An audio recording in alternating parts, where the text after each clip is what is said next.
He grew up in the quiet spaces between expectations, behind louder voices, beneath the surface of everyone else's spotlight. His name was Liam, but even that felt like a formality. To the world he was just another face in the crowd, another shadow in a room full of light. He was not mistreated. There was no great tragedy, no dramatic rejection or cruelty to mark his path. In many ways, that was the tragedy itself. The world simply didn't see him. He moved through his early years unnoticed, not by accident, but by a kind of learned invisibility. He stopped raising his hand in class, not because he didn't know the answer, but because no one looked his way when he did. He learned to celebrate his own small wins quietly, not because he didn't feel proud, but because no one ever clapped. He walked through hallways with his head down, not because he was ashamed, but because it hurt less than meeting eyes that never looked back. Every day, the mirror repeated a silent message, not through words, but through reflection. It showed him a boy who didn't stand out, a boy who didn't matter, a boy who would always be background in someone else's story. And so, without knowing when it began, he started to believe that the mirror told the truth. There is a kind of noise that lives in silence, the weight of not being chosen, the ache of being overlooked. You can feel it even in a crowded room, even surrounded by people, especially when none of them really see you. Liam became skilled at being small. He avoided the spotlight not out of fear, but because he genuinely believed it didn't belong to him. He watched others speak boldly, chase dreams, fail publicly, and still rise again, and he admired them, but he never saw himself among them. His ambitions stayed locked in his head, not because they weren't real, but because he convinced himself that no one would listen. Every idea he had, every urge to create, to try, to be something more, was crushed under the same heavy thought: who do you think you are? And that thought grew like vines around him, tightening every time he dared to reach for more. He began to shrink his life, thinking that smaller dreams would hurt less when they were ignored. He became a master of self-sabotage, not because he lacked ability, but because he lacked belief. And belief, he would learn later, is the soil in which all things grow. Without it, even the most gifted seed dies. Change doesn't always come as a roar. Sometimes it comes quietly, in moments so small they feel forgettable. For Liam, it happened late one night, long after the world had gone to sleep. He was lying in bed, scrolling through his phone, half awake and half existing, when something stopped him. It wasn't a motivational speech or a grand gesture. It was just a sentence, simple, soft, almost whispered through the screen.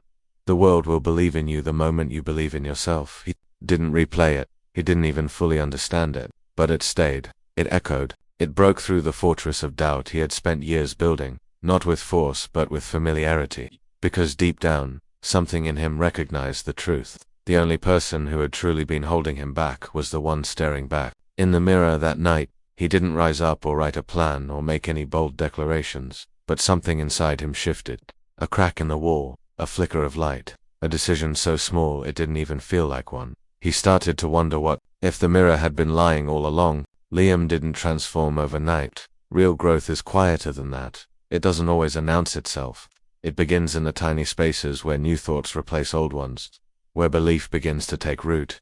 He started doing small things differently. He spoke up once in a meeting, not to impress, but to express. He applied to a job he thought he had no chance of getting, not because he expected to win, but because he was tired of assuming he'd lose. He took a class, started writing again, began walking taller, not out of arrogance, but out of curiosity. And with each small action, the world began to shift. Not dramatically, but noticeably. Eyes began to meet his. People began to listen, not because he became someone else, but because he finally showed up as himself. He realized something powerful along the way.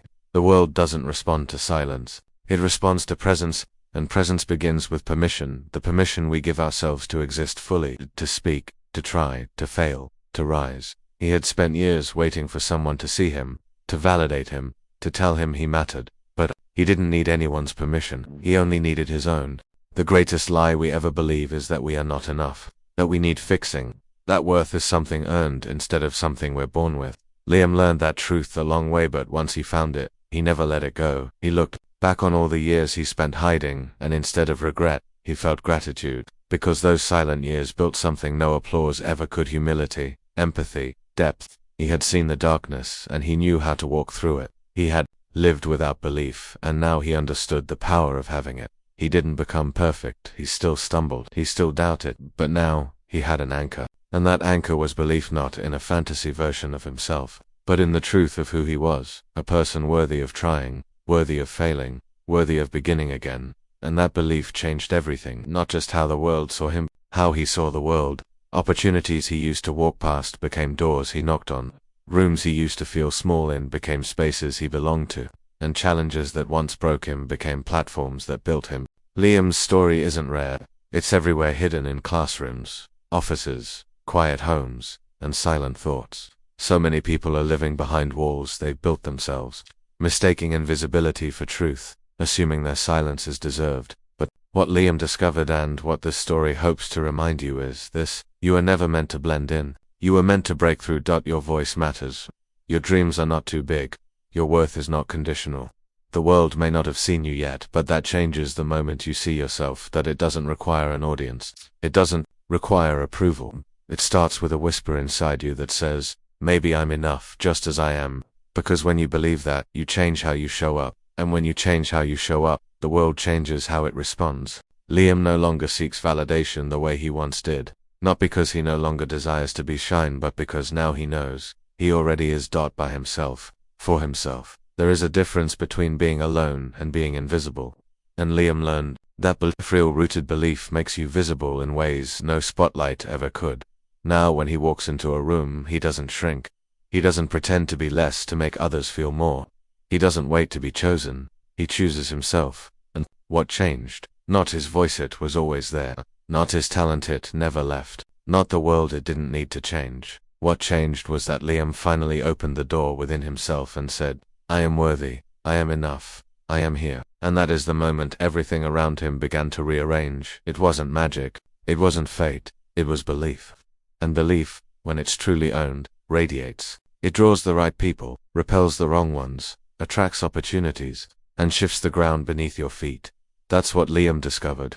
That's what you must remember now. You don't have to wait for someone to see you. You don't need a stage to be worthy of your story. You don't need anyone's permission to show up fully as yourself. You carry the light now, and maybe no one told you before. So let this be the first time you hear it clearly. You matter. You are allowed to take up space. You are not too quiet, too late, too broken, or too far gone. You are worthy now, right now. Even if no one claps, even if no one agrees, even if you're still learning how to believe it, the world will catch up. But you must begin to believe, not because they told you to, but because deep down, you always knew you were never meant to stay unseen.